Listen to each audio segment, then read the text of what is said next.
Hello, I'm Richard Ridge for Broadway World. Glee star Darren Criss is getting ready to rock the Great White Way when he steps into the title role in the Tony Award-winning Best Musical Revival, Hedwig and the Angry Inch, for a limited engagement beginning on April 29th. And I caught up with Darren, his co-star Rebecca Naomi Jones, and the show's creators during a break in rehearsal. Hedwig is a huge hit across the street at the Belasco. Do you pinch yourself? I mean, look at the journey this show has taken.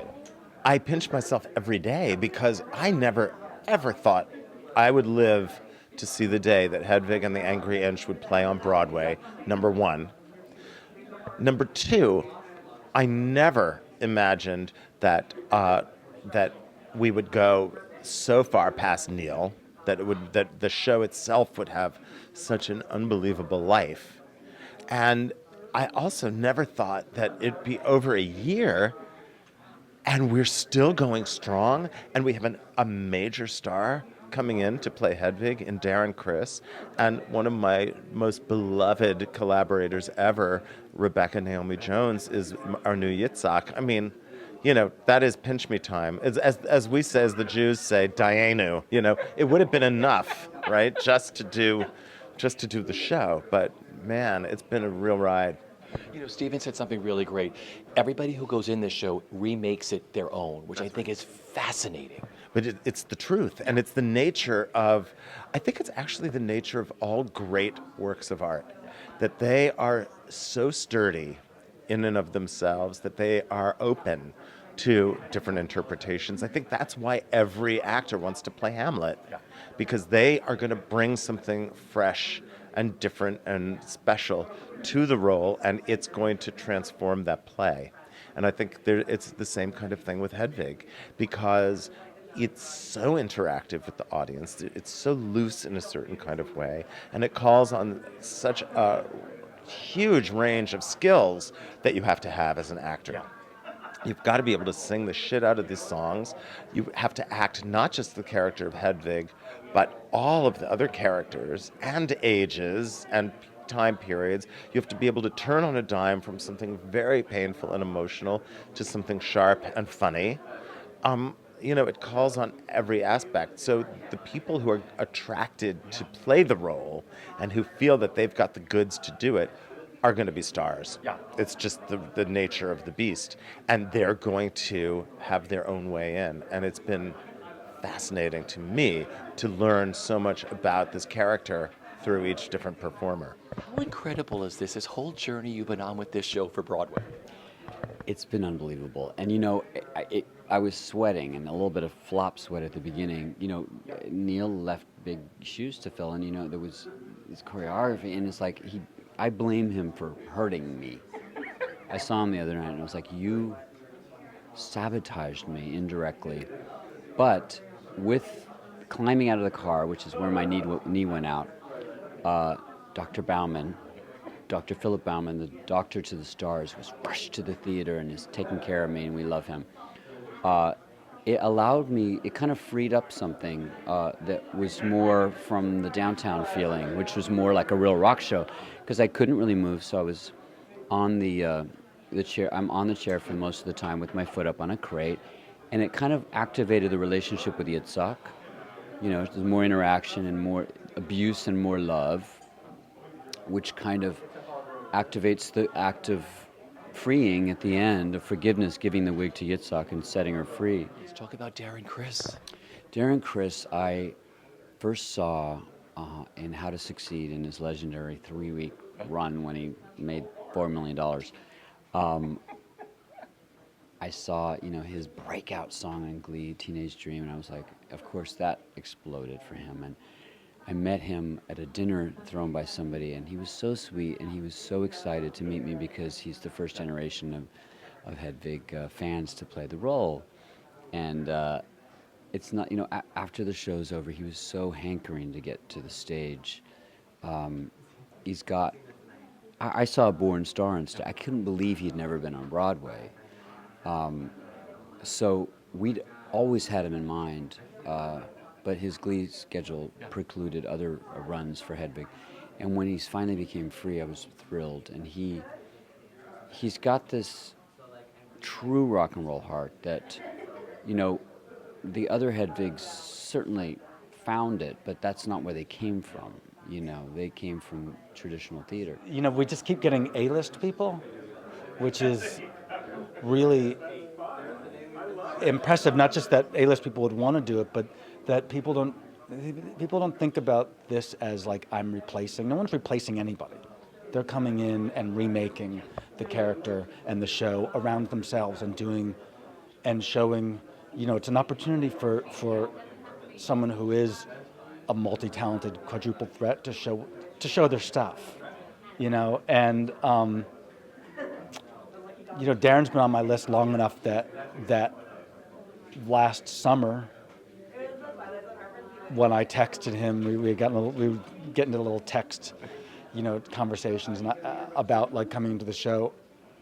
I felt like I was pestering him because I've been doing it for so long by then. Like I started, you know, we met on Neil's opening night, not opening night, Neil's first preview, and we hung out at the party all night because he's just an amazing guy to hang out with, and I wanted him then. Like I was like, all right, you have to do this, because there aren't too many people who can sing, dance, act on the level that he can, and to also to bring the energy that he has and the following that he has is pretty. You know, he's like, because he's not doesn't just have a following, he's got a following of people who want to see him sing, dance, and act. Yeah. So it's like, it's not. This is made for the people that follow him, like this pairing, because he will be doing all the things that make them love him. So talk about the characters so far. What do you love about discovering Yitzhak? Well, I love that the challenge in this role is that he doesn't have a lot of the glory. You know, Hedwig has all the glory, and Yitzhak is her husband and is her roadie. And so much of what I've been learning is moving stuff around, you know? And so that's been a wonderful challenge for me because there's not a huge amount of text for me, and so I've been having to take the time on my own, and of course with the help of Johanna and Michael, to fill in story for myself when I can, amidst learning all of that little intricate staging and moving things around. So that's been really cool and exciting. And I'm excited just about all the beautiful music and the subtle yet cutting and smart humor in the play, even though I think the play is so deep. But I'm excited about all of those little intricate turns to play with. Yeah. Are you rehearsing with both John and Darren? Well, right now I'm not rehearsing with John, but I'm rehearsing John's version of the show quite a bit. Yeah, so mostly I've been working with Paul McGill, the associate choreographer, doing the Hedwig role, and also just, of course, being there as an observer. And then I've been working with Darren as well on that version of the show, which is actually vastly different, deceivingly different. So that's been a little bit of a brain challenge. I'll say a brain challenge instead of a mind. But both are true.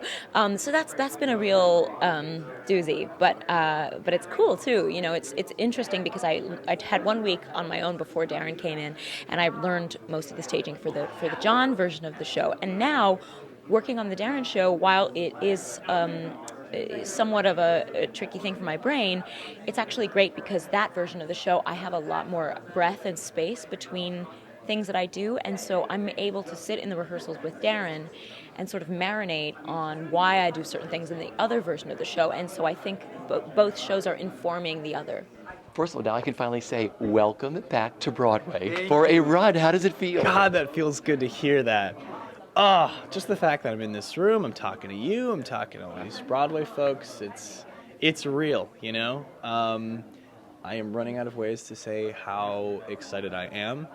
I am not a man of few words, so I can think of several hundred to express that feeling, but I'll keep it at that. I'm just so excited I could puke.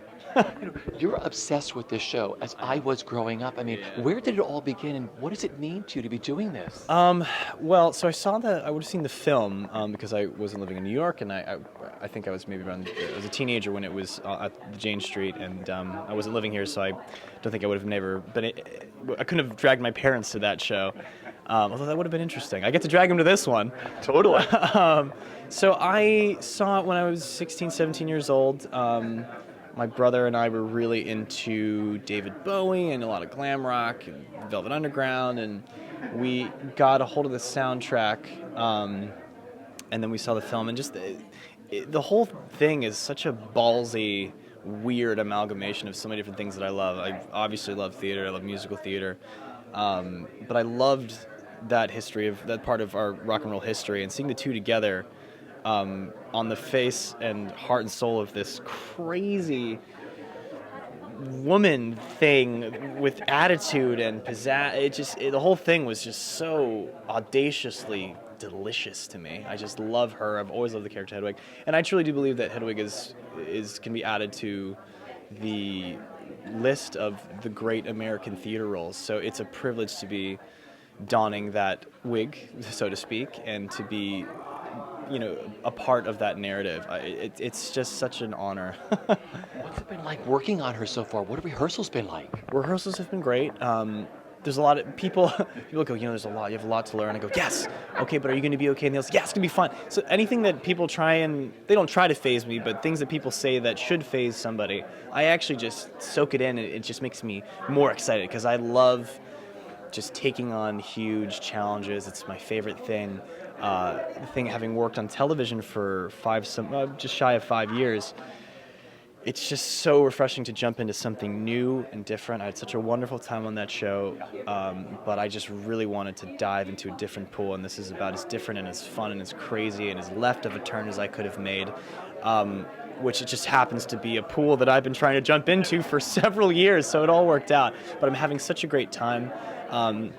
She's such a wonderful person to play because she's feisty, and there's technical pitfalls, I guess, of certain, where the mic goes and chord goes and so forth, but as far as flubbing things, she's in control, and the last piece of the puzzle that will be so incredibly important will be the audience, and so I look forward to finally getting from an audience, and then it's like a car without a road. Like, I need that road to kind of navigate through and to figure out. So I just can't wait until there's an audience there. Because right now it's just me in a black box with associate directors and so forth. So, but it's still fun, even without anything, If nobody showed up, I'd still have a good time.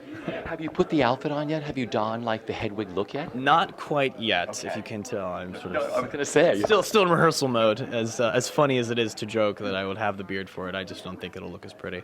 But if they can cover these eyebrows, I can certainly cover this.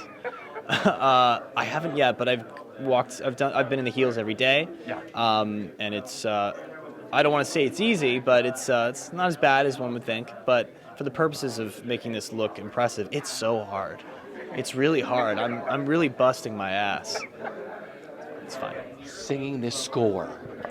This is something that, again, I'm careful with my words because I don't want to sound overconfident, because that is a surefire way to not sound good at all. But this does kind of rest a little more in my wheelhouse. I'm a Broadway fan, but I never thought I would ever sing Broadway. Growing up loving Rodgers and Hammerstein, I don't have that kind of voice. I don't have a big Broadway voice. I never did. There's no false humility there. I'm a rock and roll singer. That's just how it goes.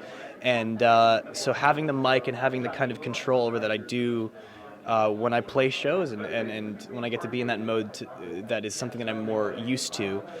It's exciting to be able to do that on Broadway. Because with How to Succeed, it was hard for me to kind of do the theater thing, and I'm not a classically trained big voice, so I had to rely on the character acting stuff to try and push through that stuff. Whereas this has so much great character stuff, but the music is all loud and crazy and rock and roll. And I'm not saying I'm good at it, but I'm definitely better at it than the other stuff. So I'm excited. My final question is, what are you looking forward to the most with returning to Broadway in Hedwig? Well, being part of this community, everybody says this, but this is such a special community, and it's the best community in the entertainment industry, bar none. I'll fight anybody to the death on that. It's a family. It's good to see familiar, friendly faces. I have a lot of other friends who are also on Broadway shows while I'm doing this show. If we want to talk about the Glee thing, obviously Matt is doing Finding Neverland and John's in Hamilton. So that feeling of, guys, we're doing it and talking about our shows afterwards, and there's a familial sort of feeling that pervades everything that I do while I'm in this show. So that I'm so excited for. But I'm just excited to throw this woman in front of people and just blow people's minds. Not with my performance, but with her character.